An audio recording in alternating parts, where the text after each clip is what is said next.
कान्तस्ते पुरुषोत्तमः फणिपतिः शय्यासनं वाहनं वेदात्मा विहगेश्वरः यवनिका माया जगन्मोहिनी ब्रह्मेशादि सुरव्रजः सदैतस्त्वद्दासदासीगणः श्रीरित्येव च नामते भगवती ब्रूमः कथं त्वां वयम्. பரமாச்சாரியரான சுவாமி ஆளவந்தார் யாமுனாச்சாரியர் சதுஸ்லோகிங்கிற அழகான ஸ்தோத்திர கிரந்தத்தை அருளி செய்தார். 4 ஸ்லோகங்கள் ஸ்ரீ மகாலட்சுமியினுடைய பெருமை சொல்ல வந்தவை.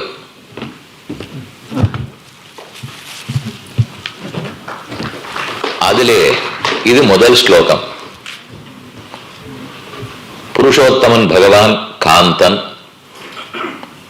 இரும்பு போல நம்மை கூட தன்னிடத்தில் வசீகரிப்பவர். காந்தஸ்தே புருஷோத்தமஹ பணிபதி ஷய்யா, ஷய்யான படுக்கை, பணிபதின ஆதிசேஷன், 1000 படங்களுடைய ஆதிசேஷன் உனக்கு படுக்கை. இதெல்லாம் மகாலட்சுமியை பார்த்து சொல்லிட்டு இருக்கார். புருஷோத்தமன் ஸ்ரீமன் நாராயணன் உனக்கு காந்தன், படுக்கை ஆதிசேஷன், ஆசனம் வாகனம் வேதாத்மா விஹகேஸ்வரஹ, நீ அமர்வதற்குண்டான ஆசனமும் பறப்பதற்குண்டான வாகனமும் வேதமே உருவாக இருக்கும் விஹகேஸ்வரந்திர கருடன். பணிபதி ஷய்யா ஆசனம் வாகனம் வேதாத்மா விஹகேஸ்வரஹ யவனிகா மாயா ஜெகன்மோகினி. யவனிகாங்கிறது முகத்தெர. மகாலட்சுமிக்கு தெர போடணுமே. தாயார் எழுந்தருள் இருக்கிறார்னா முன்னாடி தெர போடுறோம். மூல பிரகிருதி, இது இத்தனைக்கும் காரணமா இருக்கிற பிரகிருதி தான் தெர. யவனிகா மாயா ஜெகன்மோகினி, இந்த ஜகத்தையே மயக்கக்கூடிய மூல பிரகிருதி உனக்கு முகத்திரை. பிரம்மேஷாதி சுரவ்ரஜ சதைதா, பிரம்மா ருத்ரன் இந்திரன் வருணன் முதலான அனைத்து தேவர்களும் அவரவர்களுடைய தேவிமார்களோட உனக்கு கைங்கரியம் செய்கிறார்கள். பிரம்மேஷாதி சுரவ்ரஜ சதைத தத்தாச தாசீகணா ஸ்ரீரித்தேவச்ச நாமதே. தேவரீருக்கு ஸ்ரீஹின்னு திருநாமம். ஒரே ஒரு எழுத்து, அந்த எழுத்துக்குத்தான் எத்தனை அர்த்தங்கள். ஸ்ரீரித்தேவச்ச நாம தே பகவதி, பகவதி தேவி ப்ரூமஹா கதம் ஸ்துவாம்பயம். உம்முடைய அந்த ஒற்றை எழுத்து திருநாமத்தின் பெருமையே என்னால சொல்ல முடியலையே.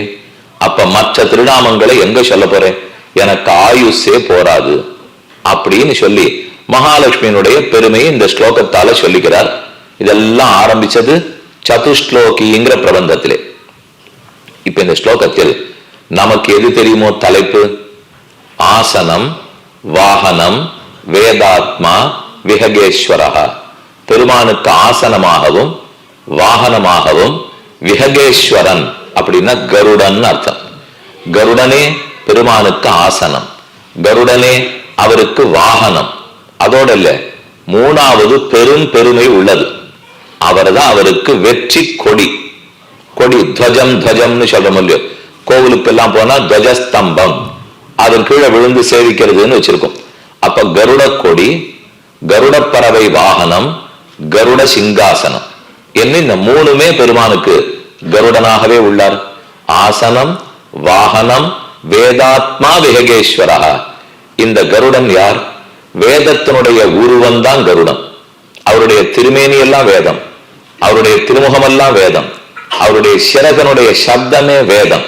அப்படி வேதமாகவே கருடன் உள்ளார். வேதாத்மா விஹகேஸ்வரஹ. இவர்கள் எல்லாரும் உனக்கு நித்திய கைங்கரியம் பண்ணுகிறார்கள் என்று இந்த ஸ்லோகத்துல சாதிக்கிறார். இந்த கருடனை பத்தி தான் இன்னைக்கு பார்க்க போறோம். விஸ்வக்சேனர்னு ஒருத்தர், மொத்த நித்திய சூரிகளுக்கும் தலைவர். ஆதிசேஷன் பெருமானுக்கு படுக்கை. அதே போல கடைசியா இப்ப பார்த்த கருடன் ஆசனம் வாகனம். இவர் எல்லாருக்கும் சேர்த்து ஒரு பேர் கொடுத்திருக்கார், நித்திய சூரிகள் அப்படின்னு பேர். முதல்ல அவ யாருங்கிறத தெரிஞ்சுப்போம். கருடனை பத்தின வைபவத்தை அப்புறம் என்னங்கிறத சொல்றேன். கொஞ்ச நாள் அதை சொல்லிட்டு அப்புறம் இன்னைக்குதான் முடிய போறது இல்லையோ. அதனால உங்களுக்கு ஏதாவது கேள்விகள்லாம் இருந்ததுனால் இன்னைக்கு கேட்கலாம். கடைசியில ஒரு 15-20 நிமிஷம் அதை பத்தி பார்ப்போம். அப்படி அமைத்துக் கொள்வோம். ஆசனம், வாகனம், வேதாத்மா விஹகேஸ்வரஹா. இவருக்கு கருடன் பேர். நித்திய சூரியன்னு சொன்னேன். ஆயிரக்கணக்கான கோடிக்கணக்கான நித்திய சூரிகள் உள்ளனர். யார் அது நித்திய சூரி? ஜீவாத்மாக்களை 3 வகையாக பிரிக்கிறார்கள். பத்தாத்மா, முக்தாத்மா, நித்தியாத்மா. பத்தாத்மானா நாம் எல்லாரும். நாம இன்னும் இந்த சம்சாரத்துல மாறி மாறி பிறந்து கொண்டிருக்கிறோம். கர்மத்துக்கு தலைப்பட்டு இருக்கிறோம்.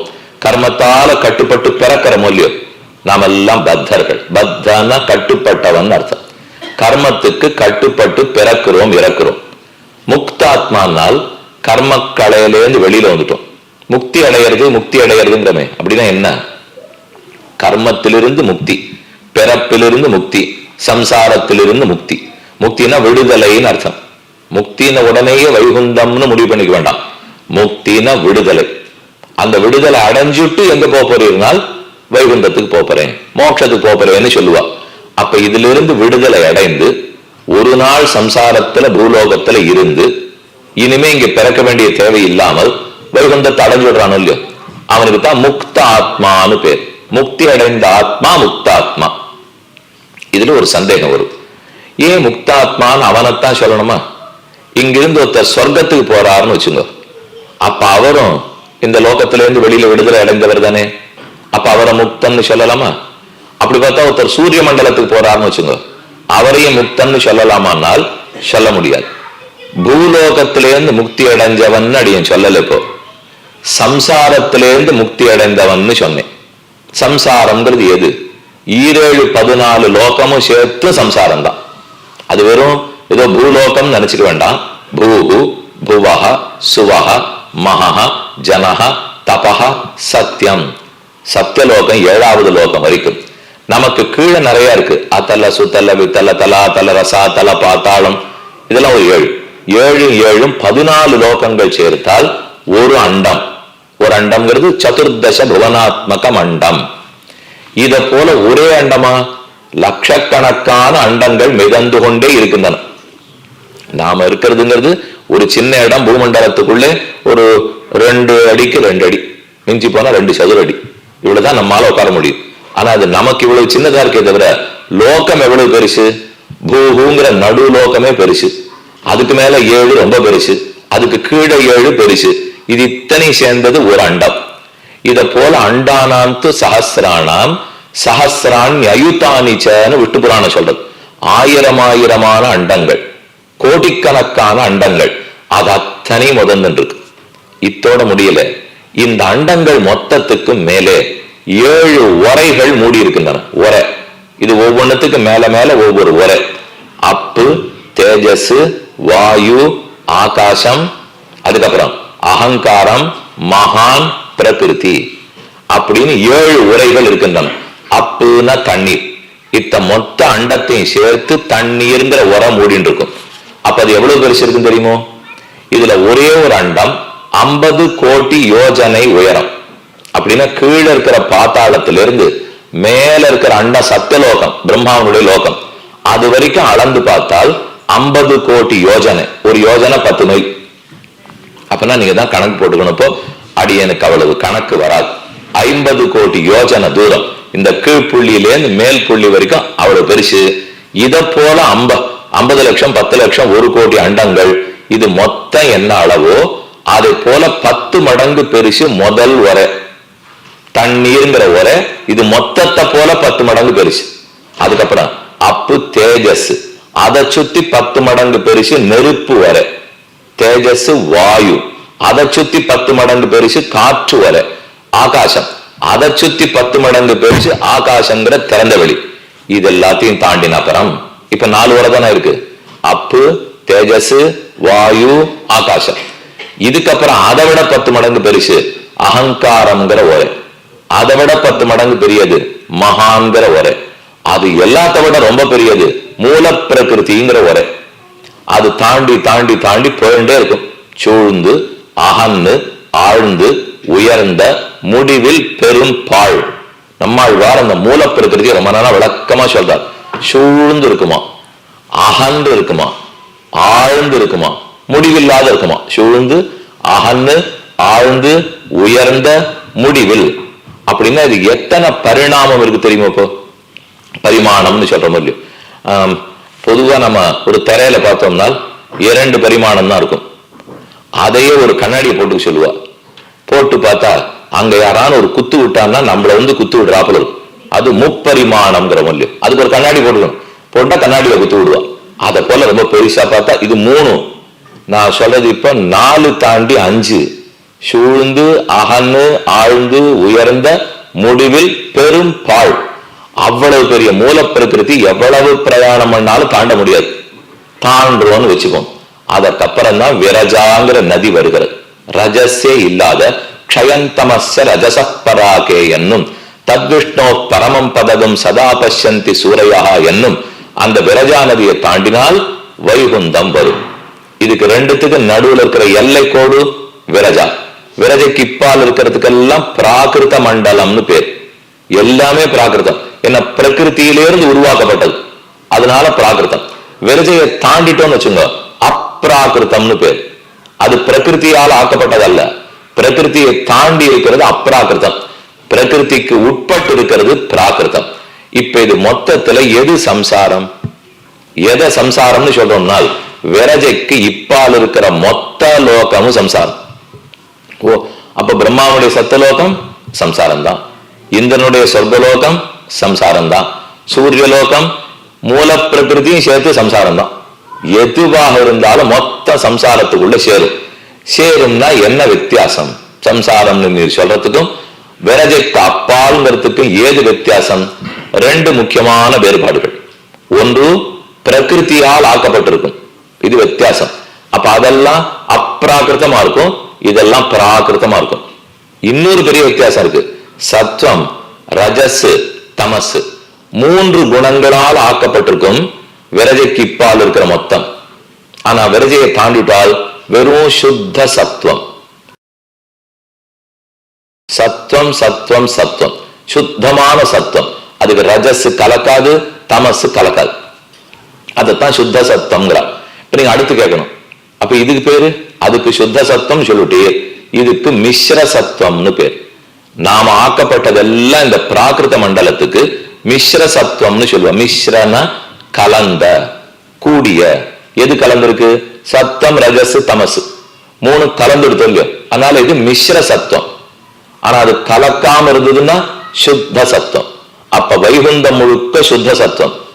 இந்த நாம பார்க்கறது அத்தனை மிஸ்ர சத்துவம். இப்ப இது எதால பண்ணப்பட்டிருக்கு? மிஸ்ர சத்துவம். நாற்காலி மிஸ்ர சத்துவம், இந்த விளக்கெல்லாம் மிஸ்ர சத்துவம். எல்லாம் சரி. என் உடம்பு மிஸ்ர சத்துவம், உங்க எல்லாருடைய உடம்பு மிஸ்ர சத்துவம். ஆனா நம்மளே வைகுண்டத்தில் இருந்தா சுத்த சத்துவம். இதுதான் வித்தியாசம். சுத்த சத்தத்துக்கு மிஸ்ர சத்தத்துக்கு என்ன வேறுபாடு தெரியும்னால், மிஸ்ர சத்தத்தை பார்த்தால் இருக்கிற ஞானமும் குறைஞ்சு போடும், சுத்த சத்தத்தை பார்த்தா ஞானம் வளரும். அப்ப அதை பார்த்தாலே நமக்கு ஞானத்தை இன்னும் கூட்டி விடும். ஆனா மிஸ்ர சத்தத்தை பார்த்தாலே, இப்போ அடிய உங்களை பார்த்தாலோ நீங்க என்ன பார்த்தாலும் ஞானம் எல்லாம் வளர்றதானே? ஆமா, வறட்சியே இருந்ததும் குறைஞ்சு போயிட்டாப்புல இருக்கு இப்போ அப்படின்னு தான் சொல்ல தோணுமே தவிர, அதனால இதெல்லாமே மிஸ்ர சத்தம். ஆனா அது விரஜையை தாண்டிட்டோம்னாலே சுத்த சத்தம். இதுல சுத்த சத்தம்ங்கிறது தப்பா ஒண்ணு புரிஞ்சிக்க கூடாது. மிஸ்ர சத்தமா இருக்கும், அதை சலடை போட்டு சலிப்போம், இல்ல முரத்துல வச்சு புடைப்போம், அதுல இருக்கிற ரஜஸும் தமசையும் கழிச்சுடுவோம், பாக்கி சுத்த சத்தம் கிடைக்கும். அதுதான் வடிகட்டின சுத்த சத்தம்னு நினைச்சுக்காதீங்க. அப்படி இல்லை. இந்த 3 கலந்திருந்து அதுல இருந்து ஒண்ணு பிரிச்சது சுத்த சத்தம் இல்லை. இந்த 2 கலக்காமலே இருக்கிறதா சுத்த சத்தம். எப்போதும் கலக்கவே இல்லை, அது சுத்த சத்தமா மட்டும் இருக்கும். கலந்ததை பிரிச்சாலே அது 2ஆம் பட்சம் தான், வசதி இல்லை. கலக்காது இருந்திருந்ததா தான் அது வசதியே. இப்போ கூட்டு பண்ணிருக்கீங்களா? அவவா கிரகத்துல கூட்டு பண்ணுவோம் இல்லையோ, அந்த கூட்டு எப்படி உருவாகும் தெரியுமோ? கரியமுதா பண்ணிருக்கணும். 10 பேரை கூட்டிருப்போம், 15 பேர் வந்துடுவா. அதனால கரியமுது போராது. அந்த சமயத்துல அது கூட்டா மாறும். இதுக்குதான் பரிணாம வளர்ச்சின்னு பேர்.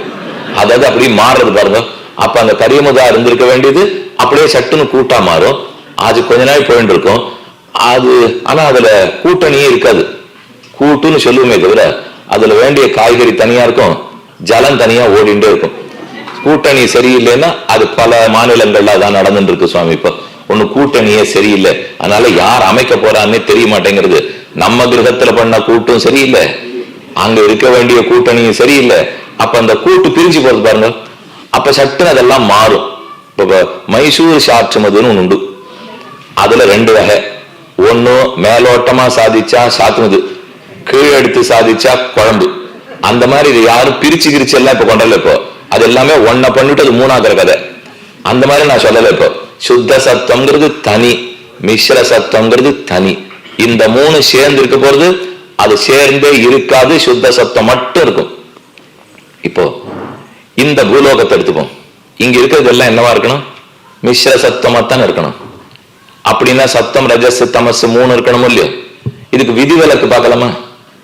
ஏதான ஒரு விதிவிலக்கு இருக்கானால் என்ன இருக்கும்? பெருமாளுடைய திருமேனி, ராமன் கீழே அவதரிச்சார், அவருடைய சரீரம் மிஸ்ர சத்தமா இருக்குமா? இருக்காது, அது சுத்த சத்தம். கண்ணனுடைய திருமேனி சுத்த சத்தம். அதனாலதான் அவர்கள்லாம் பரம் ஒதிக்கிறச்சே சரீரத்தை விட்டுட்டு போக மாட்டார்.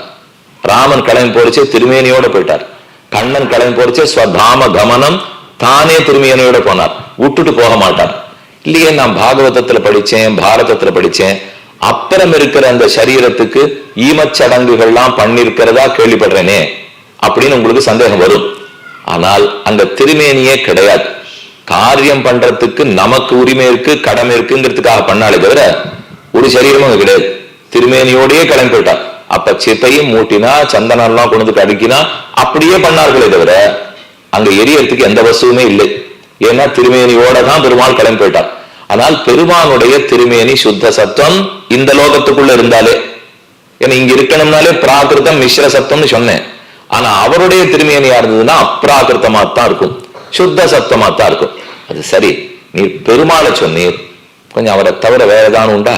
பெருமானை ஒத்துனுட்டோம்னால் நம்ம ஒத்தத்தரும், நம்ம ஒத்தத்தரும் அப்ராகிருத்தம், நம்ம ஒத்தத்தரும் சுத்த சத்தம். சாமி இது பெரிய குழப்பமா இருக்கு. இத்தனை நாள் இது எல்லாமே பிராகிருதம்னு சொன்னீர்கள். இப்ப நான் சொன்னது ஆத்மாவை, சரீரத்தை சொல்லல. நான் கண்ணால பார்க்கிற சரீரத்தை தான் மிஸ்ர சத்தம்னு சொன்னேன்னு தவிர கண்ணால பார்க்க முடியாத ஆத்மாவை மிஸ்ர சத்தம்னு சொல்லவே இல்லை. அவர் சுத்த சத்தம். அப்ப ஆத்மா சுத்த சத்தம், பரமாத்மா சுத்த சத்தம். பரமாத்மா ஒரு திருமேனியை எடுத்துட்டா சுத்த சத்தம், ஆத்மா ஒரு சரீரத்தை எடுத்துட்டா மிஸ்ர சத்தம். சரியா புரிஞ்சுங்க, கணக்க சரியா போட்டு வச்சுங்க. ஆத்மாவும் சுத்த சத்தம், பரமாத்மாவும் சுத்த சத்தம். பரமாத்மா திருமேனி எடுத்துட்டா சுத்த சத்தம், ஆத்மா சரீரம் எடுத்துட்டா மிஸ்ர சத்தம். அது எப்படி சொல்லுவீர்கள்? அதுக்குதான் இப்ப பேரை மாத்தினேன். பரமாத்மா திருமேனி எடுத்துட்டான்னு சொன்னேன்னா ஆத்மா சரீரம் எடுத்துட்டான்னு தானே சொன்னேன். பரமாத்மா சரீரம் எடுத்துட்டான்னு சொல்லக்கூடாது. ஏன்னா சரீரம்னாலே சீவியத்தேதி சரீரம், இழைச்சுட்டே போனா அதுக்கு சரீரம்னு பேர். வளர்ந்துட்டே போனா திக உபச்சயேன்னு தாத்து, வளர்ந்துட்டே போனா தேகம்னு பேர். இந்த சம்ஸ்கிருத பாஷை ரொம்ப வசதியான பாஷை. எதுக்கு வேணா என்ன சப்தத்தை வேணா பிரயோகப்படுத்துவா. இப்ப நான் ஒருத்தரை பார்த்தேன், 2015 பார்த்தேன், இப்ப 19 பார்த்தேன். அதை விட கொஞ்சம் சுவாமி பூசினாப்புல இருந்தார். அப்படின்னா அவர்கிட்ட கேட்டேன், ஏது சுவாமி கொஞ்சம் பருத்திருக்காப்புல இருக்கிறே? அவர் என்ன பதில் சொல்லணும்? தேகம் தானே, இப்படிதான் பதில் சொல்லணும். சரீரம் தானேன்னு சொல்லக்கூடாது. சுவாமி நீர் என்ன குறைஞ்சா இருக்கி? சீரியத்தேதி சரீரம்னா இழைக்கிறதுக்கு பேரு சரீரம், வளர்றதுக்கு பேரு தேகம். இந்த சுவாமி நன்னா வளர்ந்துட்டு சரீரம் தானேன்னு சொல்லலாமா? அப்ப வளர்ந்தா தேகம் தானேன்னு பதில் சொல்லணும். இதே ஒருத்தர் இழைச்சிருக்காருன்னு வச்சுங்க, சரீரம் தானே அதனால இழைச்சிருப்பேனா இருக்கும் அப்படின்னு சொல்றது நியாயம். அப்ப இதெல்லாம் நமக்கு மாறுறது இல்லையோ? ஆனா பெருமானுடைய திருமேனி மாறாது இல்லையோ? அதனாலதான் திருமேனி திருமேனிங்கிறோம். ஆனா நம்மளுது சரீரம் தேகம் ஏன்னா மாறும். இப்ப நீங்க அடுத்தது கடைசி சந்தேகம். அப்ப பெருமாளுது அப்ராகிருதம் நாள், சுத்த சத்தம் நாள். கண்ணன் பிறக்கும் போதே 61 வயசு சட்டத்து பூர்த்தி கண்ணன் அளவா பிறந்தார். அவரும் குட்டி குழந்தையா தானே பிறந்தார். அது வளர்ந்துதா இல்லையா? இப்ப மெது மெதுவா வளர்ந்து தவழ்ந்தார், தளர் நடை நடந்தார், மாடு மேய்க்க போனார், எல்லாம் தான் பண்ணார், புல்லாங்குழல் வாசிச்சார். 10 வயசாச்சு, 20 வயசாச்சு, 60 வயசாச்சு, மாறிட்டே. அவர் திருமேனி மாறக்கூடாது இல்லையா? அப்ப மாறித்தேன்ற கேள்வி வரும். இப்போ மாறாத அவதாரம் உண்டோ? வராக பெருமாள் என்ன கிடுகிடுன்னு மாறினாரா? மாறினார். மூக்குல இருந்து சின்ன பன்னிக்குட்டியா பிறந்தார். மத்ஸ்யாவதாரம் சின்ன மீனா இருந்துட்டு கிடுகிடுன்னு வளர்ந்தது. ஆனா நரசிம்ம பெருமான் அளவு மாறவே இல்லை. தூண்ல இருந்து வெளியே புறப்படுறச்சே என்ன அளவில் இருந்தாரோ அதே அளவு இருந்துட்டார். வாமனமூர்த்தி சின்னவரா இருந்து பெரியவரானார். அப்ப மத்ஸ்யம் கூர்மம் பெரியவராகவே தான் இருந்தார். அவர் மாறவே இல்லை. அப்ப மாறாத அவதாரங்களும் உள்ளன, மாறுகிற அவதாரங்களும் உள்ளன. மாறினால் குறை வருமா இல்லையா? மாறக்கூடாது. அப்ப மாறுறாருன்னா மிஸ்ர சத்தமா இல்ல. நாம மாறுறதெல்லாம் மிஸ்ர சத்தமா இருந்து கர்மத்தினாலே. ஆனா பகவான் மாறுவது இச்சா சங்கல்பத்தாலே. அவர் தான் இச்சிக்கிறார், நான் இந்த மாதிரி சின்ன திருமேனியோட பிறக்க போறேன், இவர்களோட ஆனந்தமா விளையாடுறதுக்காக மெதுவா நான் வளர்ந்துக்க போறேன். இப்படி எல்லாம் நம்ம சொல்ல முடியாது. நம்ம நான் இந்த வயசுக்கு இந்த குட்டியா இருக்க போறேன், இந்த வயசுக்கு நான் இவ்வளவு பெரியவனா, இதெல்லாம் நம்மளால சொல்ல முடியுமா? அது என்ன வளருமோ அதுதான் வளரும். சில சமயம் உயரம் போறல பாலை சாப்பிடுன்னு இருப்பா, இருக்கும். போறலாம், போறாமலும் போகலாம். அதனால அவருக்கு இந்த வளர்த்தியோ அல்லது சுருக்கமோ கர்மத்தினால அல்ல, தன் இச்சையால பெருமாளுக்கு ஏற்படுறது. அப்ப இது வரைக்கும் என்ன பார்த்துட்டோம்? பத்த ஜீவன், பத்தாத்மா. எங்க இருக்கிறவர் பத்தாத்மா? அத்தள பாத்தாளம் கீழ்லோகத்திலிருந்து பிரம்மாவனுடைய சத்தியலோகம் வரை, விரஜைக்கு போறது வரை, அதற்கு இப்பால் இருக்கிற மொத்த லோகங்களுமே சம்சாரம் தான். அப்ப இதுக்குள்ள இருக்கிற யார் இருந்தாலும், பிரம்மா தொடக்கமா ஒரு எறும்பு ஈராக எல்லாருமே சம்சாரிகள், எல்லாருமே பத்தாத்மாக்கள். இந்திரனும் பத்தாத்மா, குபேரனும் பத்தாத்மா, ஆனானப்பட்ட பிரம்மாவும் பத்தாத்மா, அத்தனை பேரும் பத்தர்கள். அப்படின்னா கர்மவசியர்கள் அர்த்தம். கர்மத்துக்கு வசப்பட்டு இருக்குமவர்கள். அப்ப அந்த கர்மத்துக்கே வசப்படாதவா அகர்மவசியர்கள்னு பேர். கர்மவசியன் கர்மத்துக்கு வசப்பட்டவர், அகர்மவசியர் கர்மத்துக்கு வசப்படாதவர். யாரா இருக்கும்? நாம் எல்லாரும் கர்மவசியர்கள், கர்மத்துக்கு வசப்பட்டு தானே பிறந்துட்டு இருக்கோம். அகர்மவசியன் கர்மமே தீண்டாதவன் பகவான், அவர் அகர்மவசியன். கூடவே எப்போதும் நித்திய மண்டலத்தில் இருக்கார். இதுல வைகுந்தத்துக்கு நித்திய மண்டலம்னு பேர். நித்தியமா இருக்கும் இல்லையோ நித்திய மண்டலம். அதே மாதிரி நம்ம இத்தனையும் பார்த்த சம்சாரத்துக்கு அனித்திய மண்டலம். இந்த ரெண்டுத்துக்கு பேர் கொடுக்கிறார்.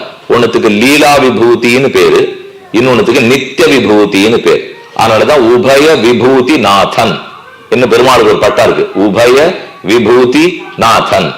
சாமி, நீங்க ஸ்ரீவைஷ்ணவெல்லாம் எப்படி விபூதியை பத்தி சொல்றீங்க? நான் சொன்ன விபூதி நித்திய விபூதி, லீலா விபூதி. தாராளமா சொல்லலாமே, ஒன்னும் தப்பு இல்லை. இப்போ ஸ்மார்த்தர்கள் ஸ்ரீவைஷ்ணவர்கள். ஸ்மார்த்தன்னா யாரு? ஸ்மிருதியின்படி நடக்கிறவன் ஸ்மார்த்தன். எந்த ஸ்ரீவைஷ்ணவன் என்ன சங்கல்பம் என்றாலும் இன்ன ஸ்மிருதின்னு சொல்லிதான் நித்தியம் சங்கல்பம் இருக்கா. அதனால எல்லா ஸ்ரீவைஷ்ணவாலும் ஸ்மார்த்தர்கள் தான், எல்லா ஸ்மார்த்தர்களும் ஸ்ரீவைஷ்ணவா தான். ஒன்னு ரெண்டுத்துக்கு வித்தியாசம் இல்லை. ஸ்மிருதியின்படி நடத்தின்றோம்னா நம்ம எல்லாம் ஸ்மார்த்தர்கள், ஸ்ருதியின்படி நடத்தோம்னா ஸ்ரௌதிகள். அதெல்லாம் இப்ப ஆள் ரொம்ப குறவு. நாம எல்லாம் பண்ணிட்டு இருக்கிறதுலாம் ஸ்மிருதியின்படி தான் இப்ப நடத்திட்டு இருக்கோம். அப்போ மேல இருக்கிற மண்டலம் நித்திய மண்டலம். நாம சொல்லிட்டு இருக்க இத்தனை நாள் பேசி இந்த சம்சார மண்டலத்துக்கு பேரு அனித்திய மண்டலம்னு சொல்லத்தை விட லீலா விபூதின்னு சொல்லுங்க. இது லீலா விபூதி, அது நித்திய விபூதி. வித்தியாசம் ஏது? பெருமானுடைய லீலைக்காக படைக்கப்படும், மீண்டும் அழிக்கப்படும், மீண்டும் படைக்கப்படும், மீண்டும் அழிக்கப்படும்.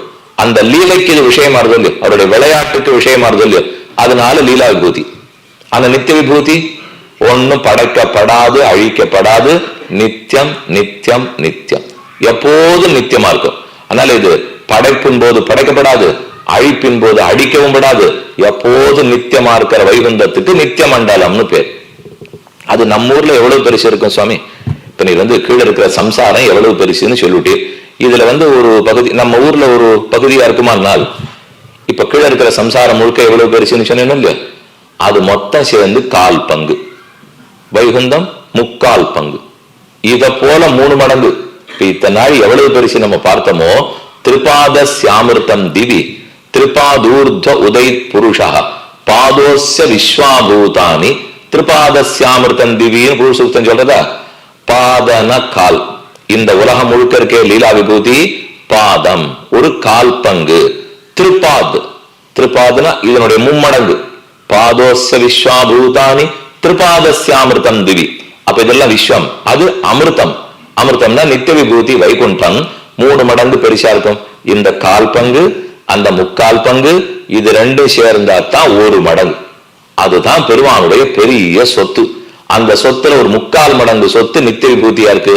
நித்திய விபூதியில யார் இருப்பார்கள்? இப்ப இந்த லீலா விபூதியில யார் இருப்பா தெரிஞ்சு போச்சு. நாம பண்ணிருக்கோம். அதனால நாம இருக்க போது லீலா விபூதி இங்கேயே இருக்க போறீங்க. வாண்டான்னு பாக்குறோம், நடக்க மாட்டேங்கிறது. திரும்ப திரும்ப வந்து பிறந்துதான் இருக்கோம். இப்போ ஒரு நாள் கிளம்புவோம், நம்புவோம். இன்னைக்கு இல்லாட்டா கூட நாளைக்கு தர மாட்டாரா? நாளைக்கு இல்லாட்டா 10 நாள் கொடுக்க மாட்டாரா? இந்த ஜென்மத்தினுடைய கடைசியிலான்னு கொடுக்க மாட்டாரா? அப்ப இந்த லீலா விபூதியில இருந்து ஒரு நாள் நித்திய விபூதிக்கு போவோம். அப்படி போனவனுக்கு பேர் சொல்றா முக்தன். அவன் தான் முக்தாத்மா. இப்ப இங்கேயே இருக்கிறவன் பத்தாத்மா. இங்கிருந்து புறப்பட்டு அங்க போயிடுறான். அப்ப நித்திய விபூதி முழுக்க முக்தர்கள் தானே இருப்பா. அப்ப முக்த விபூதின்னு சொல்லக்கூடாது. ஏன் நித்திய விபூதின்னு சொல்றீர்? ஏன்னா அந்த முக்தர்கள் மட்டும் இல்ல, அந்த ஊரோடையே இருக்கிறவா ஒரு பெரிய கோட்டி இருக்கு. இப்ப நான் சொன்னது இங்க இருந்துட்டு கர்மங்களை தொலைச்சுட்டு அங்க போய் சேர்ந்தவன், அவனைத்தான் முக்தன்னு சொல்றோம். அப்படி இல்லை, அங்கேயே இருக்கார்.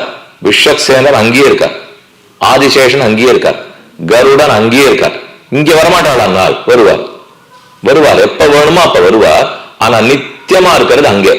நித்தியமா இருக்கிறதுன்னா என்ன? சிருஷ்டி சம்ஹாரத்துக்கு உட்படாமல் இருப்பது, என்னைக்குமே கர்மங்களுக்கு வசப்படாமல் இருப்பது இருந்தா நித்தியம்னு அர்த்தம். எப்பவும் கர்மாவால தீண்டவே தீண்டாது. பகவானையும் கர்மங்கள் தீண்டாது, கருடன் விஸ்வக்சேனன் அனந்தாழ்வானையும் கர்மங்கள் தீண்டாது. கர்மத்துக்கு வசப்படாதவர்கள் தான் நித்தியர்கள்.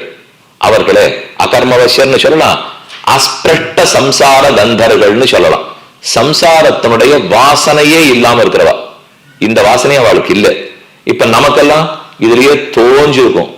முக்தர்கள்லாம் தோஞ்சு இருந்துட்டு புறப்பட்டு போயிட்டா. நித்தியர்கள் வாசனையே இல்லை, எப்போதும் அங்க இந்த வாசனையே இல்லைன்னா கர்ம வாசனை இல்லைன்னு அர்த்தம். அதனால பிறந்துட்டு அங்க போய் சேர்ந்தது கிடையாது, எப்பவும் அங்கேயே இருக்கா.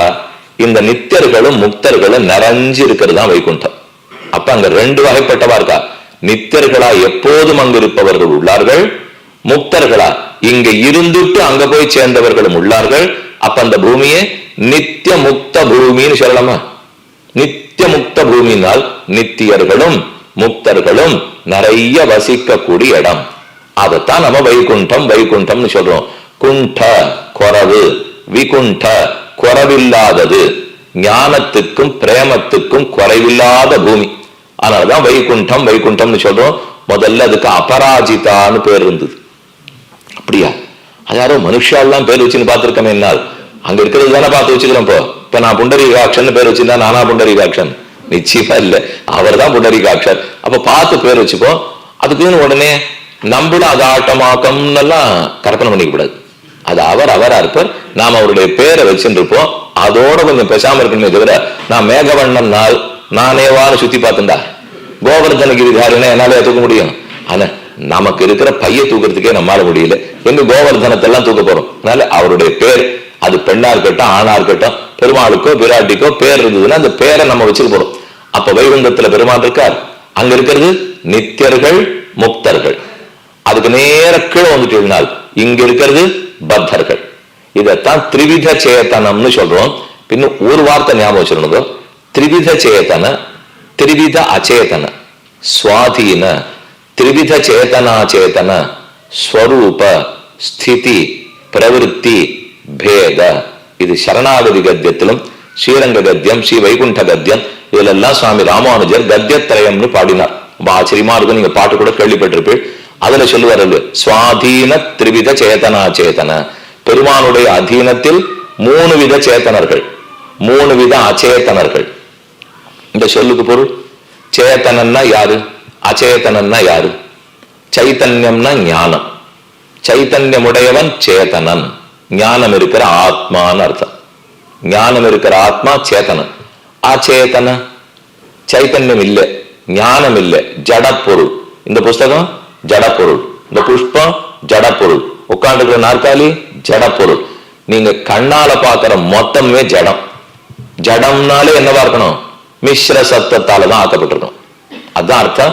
இப்ப சொல்லிருக்கிற எல்லா சப்தத்தையும் நீங்க கொஞ்சம் அப்பப்போ கோத்து கோடு போட்டுக்கணும்.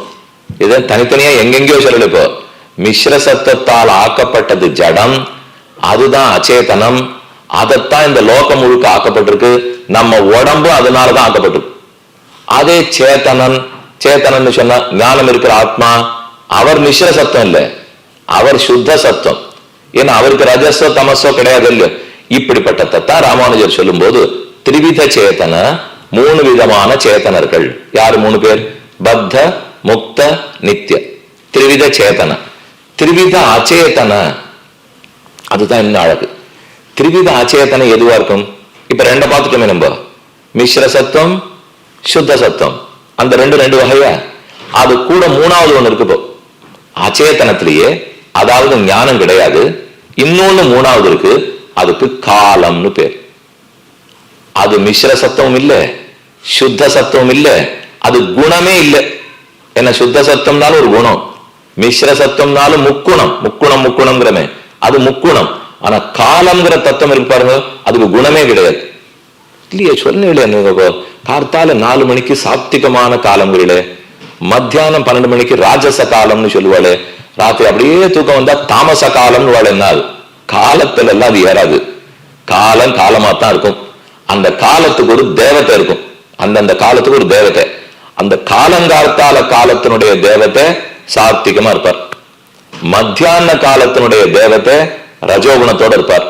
ராத்திரி காலத்தினுடைய தேவத்தை தமோ குணத்தோட இருப்பார். அதனாலதான் அது நம்மளை பாதிக்கிறதே தவிர காலங்கிறதுக்கு குணமெல்லாம் இல்லை. அந்த இல்லைன்னு சொல்லும், ராகு காலம், யமகண்டம், ஹோரே, குளிகன், இப்ப பண்ண அப்ப பண்ணுனால் அதுக்கு காலமா குணத்தோட இருக்கும். காலம்ங்கிறது என்னதா நீர் பாட்டு ஏதோ சொல்லிட்டே இருக்கே, 31 நிமிஷம் ஆச்சு, இதுதான் காலம். அப்பதான் நாங்க தெரிஞ்சுக்கிறோம் நாள் அப்படி நினைச்சுக்காதீங்க. காலம்னால் எல்லாத்தையும் மூடும், எல்லாத்தையும் காலம் மூடிடும். தான் மாறிண்டே இருக்கும், தான் எதை மூடிட்டு இருக்கோமோ அதை மாத்தின்றே இருக்கும். இதுதான் காலத்துக்கு தத்துவம். காலம் எல்லாத்தையும் மூடிட்டு இருக்கும், தான் மாறிண்டே இருக்கும், எதை மூடிட்டு இருக்கோமோ அதை மாத்தின்றே இருக்கும். இப்ப இந்த புஷ்பத்தை எடுத்துக்கலாமா, இதை காலம் மூடிட்டு இருக்கும். இந்த புஷ்பம் நான் ஆரம்பிக்கச்சே 7:10 எப்படி இருந்ததோ 7:40 அப்படி இருக்காது. கண்டிப்பா வயசா இருக்கும் இல்லையா இதுக்கு. அந்த கொஞ்ச தூரம் அது கண்டிப்பா இன்னும் கொஞ்சம் அது வயசானது ஆயிருக்கும். அப்படின்னா அதுக்கு நாள் ஆயிருக்கும், கொஞ்சம் அது போகிறதுக்கு ஆரம்பிக்கும்னு வச்சுக்கோங்க. இன்னும் அழுகி போல, ஆனா கொஞ்சம் கொஞ்சமா அது குறையறதுக்கு ஆரம்பிச்சிருத்தோ இல்லையா. அவ்வளவு ஏன் நம்ம தோலை எடுத்துப்போம், இந்த தோலை காலம் மூடிட்டு இருக்கு. அதனாலதான் காலம் போக தோல் சுருங்கிறது தெரியுறதோ இல்லையோ. அது சுருங்கும் எப்ப சட்டத்து பூர்த்திக்கு அப்புறம் தானே, சதாபிஷேகத்துக்கு அப்புறம் தானே. என்னால் ஒவ்வொரு நிமிஷமும் சுருங்கும். அதையே நீங்க சதாபிஷேகம் தள்ளி போனப்போ, இப்போ கொஞ்சம் கொஞ்சமா, இப்போ ஒரு குழந்தை பிறந்திருக்குனால் அப்ப இவ்வளவு தோலா இருக்கும், சுருங்கவே சுருங்காது. 81 சதாபிஷேகத்தினையும் சுருங்கி போடுமா? அப்படிதான் போறாது.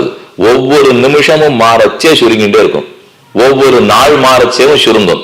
ஆனா நாம் அதை கொஞ்சம் பயந்துண்டு கண்டுகொள்ளாத இருக்கும். நிஜமா கிட்டக்க போய் கண்ணாடியில வச்சு பாருங்க, சுருங்கி இருக்கா இல்லையான்னு தெரியும். அதை ஏன் சுவாமி ஞாபகப்படுத்தி இருப்போம், நாங்களே வாழ்ந்தான்னு தள்ளிட்டு போயிட்டு இருக்கோம்னா உண்மைதான். நான் ஞாபகப்படுத்தினாலும் படுத்தாட்டாலும் உண்மை மாறாது. அப்ப காலம் மாறுறது 7:10 7:40 ஆயிடுச்சு, தானே மாறிடுத்தோம் இல்லையா. இங்க இருக்கிற எல்லாத்தையும் மாத்திடுச்சு. இப்ப இந்த கட்டடம் எவ்வளவு பழசுன்னு கேட்டால் ஒருத்தர் 15 வருஷம்னு சொல்லிப்பார் 7:10. இப்ப கேட்டா 15 வருஷமும் 30 நிமிஷமும் வரும். வயசாயிடுத்து அதுக்கு. அப்ப அந்த கட்டடத்துக்கு அதுக்குள்ள வயசாயிடுத்து இல்லையா. இது நமக்கு என்ன நீங்க பொருள் இங்க வச்சிருந்தாலும் அதுக்கு இன்னும் 30 நிமிஷம் வயசாயிடுத்து இல்லையா. அப்ப அந்த கால தத்துவம்ங்கிறது எதை மூடின்னு இருக்கோ அதையும் மாத்திண்டே இருக்கும், தானும் மாறிண்டே இருக்கும். ஆனா அதுக்கு குணம் கிடையாது. அப்ப மிஸ்ர சத்துவ, சுத்த சத்துவ, கால தத்துவம், இந்த 3த்தையும் தான் திரிவித அச்சேதனம்னு சொல்லுவா. இந்த 3த்துக்கும் ஞானம் இல்லை. திரிவித சேத்தனம், பத்த, முக்த, நித்திய. திரிவித அச்சேதனம், சுத்த சத்தம், மிஸ்ர சத்தம், கால தத்துவம். இந்த 6ஐயும் ஆட்டி படைச்சிருக்கிறவர் சர்வேஸ்வரன். அதத்தான் சுவாதீன திரிவித சேத்தனா சேத்தன ஸ்வரூப ஸ்திதி பிரவருத்தி பேதன்னு ராமானுஜர் சாதிக்கிறார். இந்த 3 விதமான சேத்தனர்களுக்குள்ள இப்ப நாம பார்க்க போறது நித்திய சூரியர்களை பத்தி. அந்த நித்திய சூரியில ஒருத்தர் கருடன்னு பேர். அவரை பத்தி ஒரு சில விஷயங்களை இப்போது குறிப்பாக உரைக்க வேண்டும். அதுதான் இப்ப தலைப்பு. அப்ப கருடனுக்கு பெருமை என்ன? நித்திய சூரி. யார் நித்திய சூரி? சுத்த சத்தமா இருப்பார், நித்திய மண்டலத்தில் இருப்பார், பிறப்பு இறப்புக்கு உட்பட மாட்டார், சிருஷ்டி சம்ஹாரத்துக்கு உட்பட மாட்டார், ஆனந்தமயமான மண்டலத்தில் இருப்பார், கர்மமே தீண்டாது. இதுதான் கருடனுக்கு பெருமை. இதே பெருமை எத்தனை பேருக்கு இருக்கும்? லட்சக்கணக்கான நித்திய சூரிகள் இருக்கா. ஒருத்தர் இல்ல, 2 பேர் இல்ல, கோடிக்கணக்கான நித்திய சூரிகள். அவர்கள்லாம் நித்தியர்கள். இப்ப நம்ம புஸ்தகத்துல படிச்சிருப்போம், பொய்கை ஆழ்வார் அவதரிக்கிறார், பூதத்தாழ்வார் அவதரித்தார், பேயாழ்வார் அவதரித்தார், திருவசி ஆழ்வார் அவதரித்தார். இவர்கள்லாம் யாருடைய அம்சம்னு சொல்லுவா? ஒன் சங்கதை வாழ் ஆழியான் ஒருவன் அடியேன் உள்ளான்னு பாசுரம், ஆழ்வாருடைய பாட்டு. சங்கத வாழ், சங்கு கதை வாழ், பொய்யாழ்வார் பூதத்தாழ்வார் பேயாழ்வார். அதைத்தான் நம்மாழ்வார் வேணும்னு தனக்கு முன்னாடி பிறந்தவாளுடைய வரிசையை சொல்றா பாருங்க. சங்கு கதை வாழ் ஆழி சக்கரம், அதான் திருமணி ஆழ்வார். சங்கு கதை வாழ் ஆழியான், பொய்யாழ்வார் பூதத்தாழ்வார் பேயாழ்வார் திருமணி ஆழ்வார், இவர்கள் எல்லாரையும் படைத்த ஒருவன் அடியேன் உள்ளான்னு பாசல். அப்ப இப்ப இது என்ன அர்த்தம்? நீர் தான் அவ பிறக்கவே மாட்டான்னு சொன்னீர்கள். பிறக்க மாட்டா, கர்மத்துக்கு வசப்பட்டு ஒரு நாளும் அவ பிறக்க மாட்டா. ஆனால் பெருமானுடைய இச்சை, அதனால் நீர் போய் சங்கே பாஞ்சஜன்யமே போய் பொய்கை ஆழ்வாரா பிறக்கணும். அப்படின்னா பாஞ்சஜன்யத்தினுடைய அம்சமா பொய்கை ஆழ்வார் பிறப்பார். சங்கு கதை, என் கதையே கௌமோதகின்னு பேர் இல்லையோ, கௌமோதகியும் தைத்திய குலை கஹந்திரீம் வைகுண்ட வாமாக்ர கராபிருஷ்டாம் கதாம் சதாகம் சரணம் பிரவத்தியன்னு சொல்லும். அப்ப கௌமோதகி நீ போய் பிறக்கணும்னால் பூதத்தாழ்வாரா போய் பிறக்கிறது. அப்ப அவரே கீழே இறங்கி வருவாரானால் வருவார். கருடன் கீழே இறங்கி வந்திருக்கார், ஆதிசேஷன் லக்ஷ்மணனா இறங்கி வந்திருக்கார், பாஞ்சஜன்யம் பரதனா இறங்கி வந்திருக்கார். அவரவர்கள் வருவா, ஆனா கர்மம் தீண்டாது. நாம கீழே வந்திருக்கோம்னு சொன்னா கர்மம் தீண்டது. ஆனா அவர்கள் இறங்குறான்னு சொன்னா கிருபையால், பகவானுடைய இச்சையால் கீழே வந்து பிறப்பார்கள். இச்சா கிரகீத அபிமத்தோரு தேகான்னு சொல்லுகிறோம். பகவானுடைய திருமேனி இச்சையால் எடுத்துட்டது. பாகவதர்களான நித்தியர்களுடைய திருமேனி இச்சையால் எடுத்துக்கிறார்கள். அவர்கள் தான் நித்தியர்கள். அப்ப முக்தர்கள் நித்தியர்கள் இவா 2 பேரும் ஆனந்தமா வாழ்கிற பூமி, நலம் அந்தமில்லதோர் நாடு, உயர்ந்ததான தெளிவி சிம்பு திருநாடு ஸ்ரீ வைகுண்டம். கண்ணன் சொல்லும் போது ஆப்ரம்ம புவனான் லோகாக புனர் ஆவர்த்தினோர்ஜுன மாமுபேத்தது கௌந்தேய புனர்ஜன்மன வித்யதே. பிரம்மாவனுடைய சத்தியலோகம் வரைக்கும் போனாலும் அர்ஜுனா திரும்பி வந்துடுவோம். எங்க போனாலும் திரும்பித்தான் வரணும். அதுவே ஒரு ஆச்சரியம் தெரியுமோ? சொர்க்கத்துக்கு போயிட்டு அங்கிருந்து வைகுந்தம் போக முடியாது, நரகத்துக்கு போயிட்டு அங்கிருந்து வைகுந்தம் போக முடியாது. அங்க வாழ்க்கை முடிஞ்ச உடனே திரும்ப மனுஷலோகத்துக்கு வரணும். மறுபடியும் இங்க பக்தியோ சரணாகதியோ பண்ணணும். இங்கிருந்து ஏறித்தான் போகணும். இப்ப நீங்க சில இடத்துல இந்த ரயில் வண்டி ஓடுவா பாருங்க, அது இந்த பக்கமா நீங்க மும்பைக்கு போயிருந்தவாள்லாம் தெரியும். இப்போ இந்த பக்கமா கிழக்கா போறதுக்கு ஒரு வழி, மேற்கா போறதுக்கு ஒரு வழி, ரெண்டும் அந்த ஊர்ல ரொம்ப பிரசித்தம். ஆனா இந்த ரெண்டும் ஒரு இடத்துல வந்து சேரும். யார் போனதுனால அங்க வந்து இறங்கி மாறித்தான் போகணும். இங்க போயிட்டதுக்கா அப்படியே குறுக்க வழியே வைக்க மாட்டா. கிழக்கேந்து மேற்க போக முடியாது. அவள் கேட்டு பாருங்க, கிழக்கேந்து தெற்க வருவா, அந்த முக்கியமான சந்திப்புக்கு வருவா, மறுபடியும் மேற்க போவா. மேற்கேந்து தெற்க வருவா, மறுபடியும் கிழக்க போவா. அப்படியே போக வேண்டியதான். என்னால் மார்க்கம் இல்லை, போக முடியாது, கீழே வந்துதான் போயாகணும். அதை போல சொர்க்கத்துக்கு போயிட்டேனே கொஞ்சம் உயரத்துல இருக்கிறாப்புல இருக்கே, அப்படியே வேணா ஒரு ஏறி பிடிச்சா அப்படியே வைகுந்தம் போயிருப்பானும், அதெல்லாம் போக முடியாது. அங்கிருந்து திரும்ப இங்கதான் வந்தாகணும். உயரத்தில் இல்லையா சொர்க்கம், இன்னும் கிட்டக்கா இருக்காதா? திரும்ப திரும்ப வந்துட்டு இருக்கணுமானால் இருக்கும். கார்த்திகை பண்டிகை வருது, எல்லா வெங்கல வழக்கும் பரன்ல இருக்கு. மனைவி பர்த்தாட்ட சொன்னா கொஞ்சம் மேல ஏறி எடுக்கணும், நாளாவது இன்னைக்கே 1ஆம் தேதி வந்தாச்சு, யானை விளக்கு ஏத்தி ஆகணும். கார்த்திகை பண்டிகை வந்தா அன்னைக்கு எல்லா விளக்கையும் ஏத்தணும்னா அப்பா பரண்ட ஏறி உட்காந்துட்டார். குழந்தைக்கு சரி அவர் எடுத்துட்டு இருக்கிறச்சு, குழந்தைக்கு சோறு ஊட்டிருந்தா, அம்மா ஊட்டின்னு இருந்தா. அப்ப அது சொல்லித்து எனக்கு சந்திரனை பிடிச்சு கொடுன்னு. அதெல்லாம் ரொம்ப அவசரம்பா, என்னாலெல்லாம் பிடிக்க முடியாது, சாப்பிட்டா சாப்பிடு, விட்டா விடு அப்படிங்கிற சொல்ல போக அது சட்டுன்னு இந்த பிள்ளை கேட்டுது. நமக்கு ரொம்ப அவசரம், அப்பா பரன் மேல உட்காந்துருக்காரு, அவருக்கு அது கிட்டக்க இருக்காதோ, அப்ப அவரை வேணா எடுக்க சொல்லேன்னு. அம்மா சொன்னா நம்ம 4ஆம் மாடியில இருக்கும், அதோ 180 மாடி இருக்கு, 180வது மாடியில உங்க அப்பா ஏறி உட்கார்ந்தாலும் சந்திரனை பிடிக்க முடியாது. இங்கிருந்தாலும் அது அவ்வளவு தூரம் தான், 180வது மாடிக்கு அவ்வளவு தூரம் தான். அப்படியா, நம்ம 3ஆம் மாடிக்கு 180க்கு வித்தியாசமே இல்லையானது குழந்தை. நிச்சயம் இருக்கு, ஆனா சந்திர மண்டலத்தை பார்த்தா ஒண்ணும் இல்லை. அதே மாதிரி நாம் இந்த பூலோகத்துல இருக்கோம், வைகுந்தம் ரொம்ப அவசரம் தான், சொர்க்கம் ரொம்ப தூரத்துல தான் இருக்கு. ஆனா வைகுந்தத்தோட ஒப்பிட்டா பூலோகமும் ஒண்ணுதான், சொர்க்கலோகம் ஒண்ணுதான். இது பரன் மேல ஏறி உட்காண்ட மாதிரி. இதுக்கா சுவாமி இவ்வளவு படுபட்டு ரம்பா திலோத்தமா ஊர்வசி மேனகா எதோ கேள்விப்பட்டிருக்கோம், என்னால் எல்லாம் பரன் மேல இருக்கிற மாதிரி தான். அப்ப அதோட ஒப்பிட்டு பாக்குறச்சு எங்கோ இருக்கக்கூடியது வைகுண்டம். அதனாலே அது லோகமே வேறு. சாதாரணமா இப்ப சொர்க்கவாசல் திறக்கிறாளாம். வைகுண்ட ஏகாதசி அன்னைக்கு சொர்க்கவாசல்னு சொல்றதே தப்பு. அது சொர்க்கவாசல்லாம் இல்லை, அது வைகுந்த வாசல். துண்ணிட்டு புகழறிய வைகுந்த நீழ்வாசல்னு குலசேகராழ்வாருடைய பாசம். அதெல்லாம் என்ன சொர்க்கத்துக்கு போறது சுலபம். ஜோதிட்டோமம் பண்ணா போயிட்டு வந்துடலாம். இப்ப யாருக்கு பெரிய ஆசைப்படும்? அதெல்லாம் இப்ப ஆசைப்படுறதுக்குலாம் ஆள் இல்லை. இருந்தா இதே பூலோகத்தை இன்னொரு நல்ல பிறவி கொடும் இல்லையா, நேரம் அழைச்சுன்னு போடும். இந்த நடுவாந்திர வேலையை இல்லை இப்ப யார்கிட்டையும். இப்ப முன்னாடி எல்லாம் பாத்தீங்கன்னா நாகலோகத்துக்கு போவா, சந்திரலோகத்துக்கு போவா, இன்ன லோகம் பித்ருலோகத்துக்கு போவான்வா. இப்ப எல்லாம் அதெல்லாம் பேச்சே இல்லை. ஒரு லோகத்துக்கு ஒத்தனும் போறது இல்லை. கொடுத்தா இங்கேயே இன்னொரு பிறவியை கொடும் இல்லையா, கூட்டின்னு போடும். உன் மடத்துல கொண்டு உட்காந்து வச்சுக்க, நாங்க பாட்டு நிம்மதியா இருக்கோம். அதனால அந்த லோகமே தனி, நாம பார்த்துட்டு இருக்கிற லோகமே தனி. இதுல முக்தர்கள் எப்படிப்பட்டவா, நித்தியர்கள் எப்படிப்பட்டவா? தூமணி மாடத்துக்கும் துவளல் மாமணி மாடத்துக்கு இருக்கிற வேறுபாடு போல ரெண்டு பாசனம் சொல்றேன். தூமணி மாடத்து சுத்தும் விளக்கெரிய தூபம் கமழ துயிலன மேல் கண் வளரும் மாமான் மகளே மணிக்கதவம் தாழ்கிறவான்னு ஆண்டாள் பாசனம் திருப்பா 9ஆம் பாட்டு. தூமணின்னு அதுல இருக்கு. அப்படின்னா தூய மணி. இதே நம்மாழ்வார் ஒரு பாசனத்தில் துவளில் மா மணிமாடமோங்கு தொலைவில்லி மங்கலம் தொடும் இவளை திரு தொலைவில்லி மங்கலம்னு ரெட்ட திருப்பதின்னு பேர். ஆழ்வார் திருநகரி அதோட சேர்ந்து நவ திருப்பதி, அதுல ரெட்ட திருப்பதி திரு தொலைவில்லி மங்கலம். ஒரு பக்கம் இந்த கோவில், ஒரு பக்கம் அந்த பக்கம் கோவில். ஒரு பெருமாள் தேவர் பிரான், ஒரு பக்கம் அரவிந்த லோசனம். இந்த ரெண்டு பக்கத்து பெருமாள். அதைத்தான் ரெட்ட திருப்பதினா நவ திருப்பதி கணக்குல அது 2 ஊர். ஆனா பாண்டி நாட்டு திருப்பதி கணக்குல ஒரு ஊர். பாண்டி நாடு மொத்தம் 18 ஊர்கள். அதுல ரெட்ட திருப்பதி 2ஆ எண்ணக்கூடாது, 1ஆ தான் எண்ணணும். அதே நவதிருப்பதி 9 ஊர்கள். அதுல ரெட்ட திருப்பதியை 2ஆ தான் எண்ணணும். இந்த பக்கம் கோவில் ஒண்ணு, அந்த பக்கம் கோவில் ஒண்ணு. அதுக்கு ஆழ்வார் பாடிட்டு இருக்கார். துவளில் மா மணிமாடமோங்கு தொலைவில்லி மங்கலம். துவளில் மாமணி அப்படின்னா குற்றமில்லாத மணி, துவளில்லாத மணி. தூமணி ஆண்டாள் பாடின தூமணியும் குற்றமில்லாத மணி. இப்ப நம்மாழ்வார் பாடின இருக்கிற துவளில் மணியும் குற்றமில்லாத மணி, தோஷமில்லாத ரத்தனம். இதான் பாட்டுக்கு அர்த்தம். அப்ப அதுவும் தான் தோஷம் இல்லை, இதுதான் தோஷம் இல்லைன்னா வித்தியாசம் இருக்கான். தூமணின்னு சொன்னால் தோஷமே இல்லாத ரத்தினம். துவளில் மணின்னு சொன்னால் தோஷமிருந்து நீக்கப்பட்ட ரத்தினம்.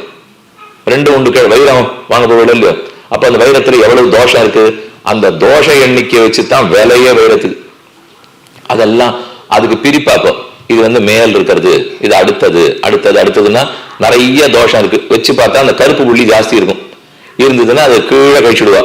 அந்த புள்ளி குறைய குறைய குறைய மேல போயிட்டே இருக்கும். அது இப்ப எவ்வளவு ஒரு காரட்டு அதுவா, அது 45,000 ரூபா ஒண்ணு அப்படின்னு கீழே ஆரம்பிக்கும். மேல போக போக 3 லட்சம் ரூபா ஒண்ணுன்னுவா. ஏன்னா சுத்தமான வைரம் பாரு. அதே இப்ப நம்ம கூட வைரம் வாங்கலாம், வாங்கி அதுல தோஷத்தை போக்கி கொடுப்பா.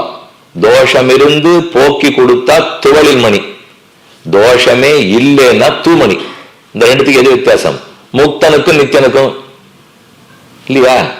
முக்தாத்மா தோஷம் இருந்து கழிஞ்சு போனவன் தானே, நித்தியாத்மா தோஷமே இல்லாதவனும் இல்லையோ. இனிமே யாரானும் நித்தியர்கள் முக்தர்கள்னு கேட்டா அவள்கிட்ட பழிச்சுன்னுட்டு தூமணியும் துவளில் மணியுமா அப்படின்னு கேளுங்க. போய் இவர் ஏதோ நிறைய கேட்டிருக்காரு யார்கிட்டயோ, அதனாலதான் தெரியது கொள்றது இப்போ அப்படின்னு 10க்கு 10 உடனே கொடுத்துருவோம். 10 மணிப்பெண் கொடுப்பாள் இல்லையோ, 100க்கு 100ங்கிறமே. அதை போல உங்களுக்கு உடனே 100க்கு 100 ரொம்ப தெரிஞ்சு விட்டான்னு அர்த்தம். தூமணி மாடத்துக்கும் துவளில் மணி மாடத்துக்கும் வித்தியாசம் எது? தூமணின்னு சொல்றது நித்தியாத்மா, துவளில் மணின்னு சொல்றது முக்தாத்மா. ஏன்னா குற்றம் இருந்து கழிஞ்சு ஒரு நாள் போயிருக்காரு இல்லையோ. ஆனா நித்தியசூரி குற்றம் இருந்து கழிஞ்சு வரலையே, எப்போதும் அங்கேயே எழுந்தோழி இருக்காரு இல்லையோ. அப்படி இருக்கிறவர்களிலே ஆதிசேஷன் பெருமானுக்கு படுக்கையா இருக்கார். அதுலயே அனந்தன், அனந்த ஆழ்வான் தான் ஆதிசேஷன். கருடன் பெருமானுக்கு வாகனமாக இருக்கிறார். விஸ்வக்சேனர் சேனாபதி ஆழ்வான்னு பேர். அது முதல்ல ஸ்லோகமே சொல்றோம் இல்லையோ. இப்ப நித்தியமே ஆரம்பிக்கிறச்சே சுக்லாம்பரதனம் விஷ்டம் சதிவர்ணம் சதுர்புஜம் பிரசன்னவதனம் தியாயேத் சர்வ விக்னோபசாந்தயே யஸ்ய திரத வக்த்ராத்யா பாரிஷத்யா பரசதம் விக்னன் நிக்னந்தி சததம் விஸ்வக்சேனம் தமாஷையேன்னு சொல்றோமே. விஸ்வக்சேன ஆராதனம் பண்ணிட்டு தொடங்கினால் எந்த காரியமும் ரொம்ப நல்லா நடக்கும். அதுக்காகத்தான் விஸ்வக்சேனர் கோவில் எல்லாம் எழுதிருப்பார். முதல்ல அவரை சேவிச்சு விட்டு தான் உள்ளே போகும். அதே போல் ஆதிசேஷ படுக்கையிலே பெருமாள் இருக்கார். விஸ்வக்சேனரை அங்காங்கு சேவிச்சுக்கிறோம். கருடன் எங்க இருப்பார்? கருடனுக்கு என்னென்ன பெயர்கள் உள்ளன? ககேஸ்வரன் பேர், பதவராஜன் பேர், கருடன் பேர், வினதாசுதன் பேர். இத போல பல பல பெயர்கள் உள்ளன. புள்ளும் சிலம்பினகான், புள்ளரையன் கோவிலின் வெள்ளவெளி சங்கின் பேரரவம் கேட்டலையோன்னு பாட்டா, அந்த பாட்டுல புல் அரையன் கோன்னு இருக்கே. புல்லுன்னா பறவை, அரையன்னா பறவைகளுக்கு தலைவன், கருடன் அர்த்தம். கோனா சுவாமி, அந்த கருடனுக்கு சுவாமியா பெருமாள் இருக்காரு இல்லையோ, அதான் கோயில். அப்ப புல் அரையன் கோயிலின் வெள்ளவெளி சங்கின் பேரரவம் கேட்டலையோ, கருடன் வேற ஆறும் அல்லர், பகவான் முகம் பார்க்கும் கண்ணாடி. அது நாங்க ஏதோ ரசம் பூசின கண்ணாடின்னு வச்சுப்போம், முகம் பார்த்தா தெரியறதுக்கு. அப்ப பெருமாள் எதிர பார்த்து பாருனால் நம்ம காட்டுற கண்ணாடி எல்லாம் அவரால் பார்த்துக்க முடியாது. அவருக்கு இருக்கிற பெருமை இந்த கண்ணாடி சொல்லுமா? இது கொஞ்ச நாள் ஏன்னா ரசம் போயிடுறது, போயிட்டா நம்ம முகமே ஒழுங்கா தெரிய மாட்டேங்குது. இனிமே பெருமாளுடைய அழகப்பை அது எங்கேயான்னு காட்டுமா? அதுக்காக என்ன பண்றார், என்னுடைய குணம் என் அழகு இதெல்லாத்தையும் தெரிஞ்சுக்கணும்னால் வேதம் தான் அவருக்கு கண்ணாடி. அதுலதான் அவருடைய குணங்கள் எல்லாம் இருக்கு. அப்ப வேதத்தை பார்த்தா தான் பெருமானுடைய பிரதிபலிப்பு ஒழுங்கா தெரியும். அப்ப வேதம்ங்கிறதையே முன்னாடி தரையா மாட்டிக்க முடியுமா? அதனால வேதத்துக்கு ஒரு உருவம் கொடுத்து கருடன், வேதமே தனக்கு திருமேனியாக கொண்டிருக்கிறார் கருடன். அதைத்தான் இங்க பாட்டுல சொல்லச்சே ஸ்லோகம் வேதாத்மா விஹகேஸ்வரஹான்னு வந்தது. விஹகேஸ்வரன், விஹகம் பறவை, விஹகேஸ்வரன் பறவைகளுக்கு தலைவர், வேதாத்மா பறவைகளுக்கு தலைவரான கருடன் வேதமே வடிவா இருக்கார். அதனாலதான் வேதாத்மா வேதாத்மான்னு சொல்றோம். அவர் பண்ற கைங்கரியம் உட்கார்ந்தா ஆசனமா இருப்பார், பறக்கணும்னா வாகனமா இருப்பார், வெற்றி வெற்றினா கொடியா இருப்பார். அதுதான் கருட புட்கொடி சக்கரப்படை வானநாடையன் கார்முகில் வண்ணா பொருளல்லாதவனை பொருளாக்கி அடிமை கொண்டாய். வானமாமலை தெய்வநாயக பெருமாள் நாங்குநேரின்னு கேள்விப்பட்டிருப்பீள். பக்கத்துல திருத்துருகுடி, இந்த பக்கத்துல வானமாமலை நாங்குநேரி. இது எல்லாமே ஆழ்வாரால் மங்களாசானம் செய்யப்பட்ட திவதேசங்கள். அந்த வானமாமலையை பத்தி தான் இவர் பாடிட்டு இருக்கார். கருட புட்கொடி சக்கரப்படை வானநாட என் கார்முகில் வண்ணா பொருளல்லாதவனை பொருளாக்க அடிமை கொண்டாய். கருட புட்கொடி கருட பறவையை கொடியா வச்சிருக்கியே, சக்கரப்படை வலக்கையில் ஆழி பிடித்திருக்கிறாயே, அமர்வதற்கு ஆசனமா கருடனை வச்சிருக்கியே, எப்ப கூட்டின்னு போறேன்?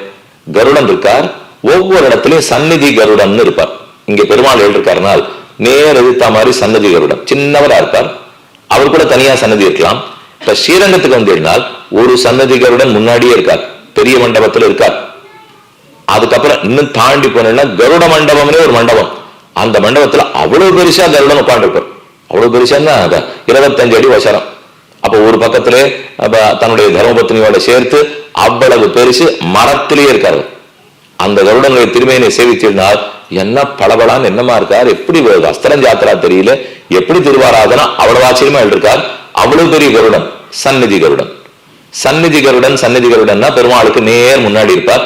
எதே போல் ராமர் சன்னதி எங்க இருந்தாலும் ஆஞ்சநேயர் தான் இருப்பார், கருடன் இருக்க மாட்டார். அப்ப ராமர் தன் குணத்தை பார்த்துக்கணும்னா ஹனுமார்ட்ட பார்த்துக்கணும், ஸ்ரீமன் நாராயணன் தன் குணத்தை பார்த்துக்கணும்னா வேதத்தின் இடத்துல பார்த்துக்கணும். அந்த வேதமே தான் இப்ப வேதாத்மா விலகேஸ்வரான்னு இருக்கார். பேர் காரணம் பார்ப்போம். சுபர்ணன் ஒரு பேர், வினதாசுதன்னு பேர், ககேஸ்வரன்னு பேர், பதகராஜன்னு பேர், கருடன்னு பேர். இந்த பேர்லாம் எதனால வந்ததுன்னு பார்த்தால் ககானாம் பதிகி ககபதிகி. ககான பறவை, ககானாம் பதிகி பறவைகளுக்கு பறவைகளுக்கு தலைவர், அதனால ககபதினு ஒரு பேர். பறவைகளுக்கு ஈஸ்வரன் ககேஸ்வரன், அதனால அந்த ககேஸ்வரன் ஒரு பேர். நாகானாம் நாகாசன, நாகங்கள் பாம்புகள், நாகாசனர் பாம்புகளை சாப்பிடுறவர், அசன சாப்பிடுறவர், நாகங்களை உண்ணுகிறார், அதனால நாகாசனர் என்று பேர். நாகாந்தகர் நாகங்களை அழிக்கிறார், அதனால நாகாந்தகர்னு பேர். சோபனானி பர்ணானி பக்ஷாக அஸ்ய சுபர்ணஹா. சுபர்ணன் சுபர்ணோசி கருத்மான்னு சொல்லுவா. ஏன் அவருக்கு சுபர்ணன் பேரு? அழகிய சிறகுகள் கொண்டவர். சு அழகிய சுந்தரமான, பர்ண சிறகு